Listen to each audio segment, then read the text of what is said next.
Welcome to my channel. ఇప్పుడు వచ్చేసి మనం Korean movies Concrete Utopia review కొద్దాం. ఇది వచ్చేసి ఒక కొరియాలో సియోల్ అనే ఒక టౌన్ ఉంటుంది. ఆ టౌన్లో స్టోరీ చూపిస్తారు. ఇది వచ్చేసి background music plus visual effects అన్నీ బాగుంటాయి మూవీలో.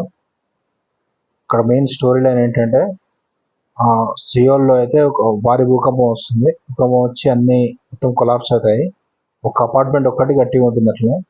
అది బాగుంటుంది. అయితే దీనికి వచ్చేసి కొన్న వాళ్ళందరూ అపార్ట్మెంట్కి రావడానికే ట్రై చేస్తుంటారు చుట్టుపక్కల అందరూ. అప్పుడు ఇంకా అది మెయిన్ స్టోరీ లైన్. వాళ్ళందరినీ అపార్ట్మెంట్ వాళ్ళు రానిచ్చారా లేదా, అక్కడ చాలా మంది పోట్లాడుతుంటారు అక్కడ అపార్ట్మెంట్ రానికి, లోపల రానికి, అక్కడ ఉన్న వాళ్ళు బయట వాళ్ళతోటి, ఇట్లా చాలా ఉంటుంది. అక్కడ హ్యూమానిటీ చూపిస్తారు కొంతమంది. ఒకరికి మళ్ళీ దెబ్బలు తాగడం, మళ్ళీ పోట్లాడుకోవడం ఎలా ఉంటుంది.